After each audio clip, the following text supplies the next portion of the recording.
Boxing update mga tol, bumanat agad si Kit Turman sa press conference laban kay Brock Jarvis. Ito nga po ang ilan sa payag ni Kit Turman. It's over. It's over now. It's finished. The show has just begun, my friend. Over. You got dropped. You got dropped 2 fights ago. You got stopped. You got knocked out, kid. I've never been knocked out in a fight. You will not handle 5 rounds. Guaranteed.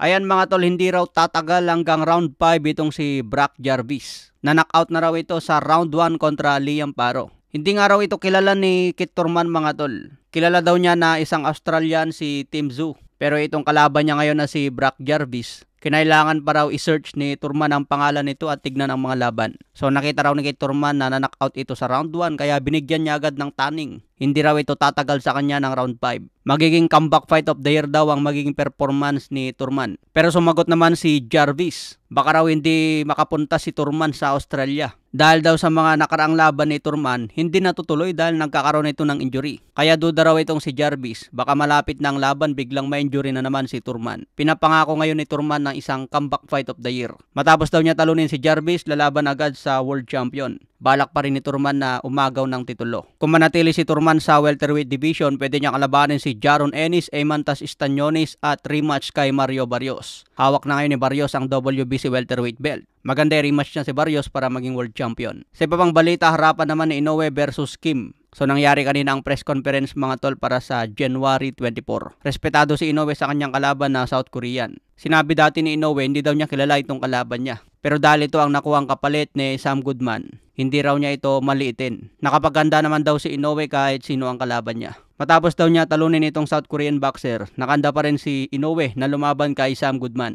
Sabi nga ni Bob Arum mga tol, pwede nang umakyat si Inoue sa featherweight division. Isang champion agad ang pwedeng kalabanin ni Inoue sa featherweight. Pagdating sa talpakan, sobrang yamado ni Naoya Inoue. Nakakatamad tumalpak sa kanya dahil parang walang pag-asang manalo ang kalaban. Pero malay natin mga tol, hindi mawawala ang upset sa boxing. Maganda ang abangan natin na laban ngayon mga tol.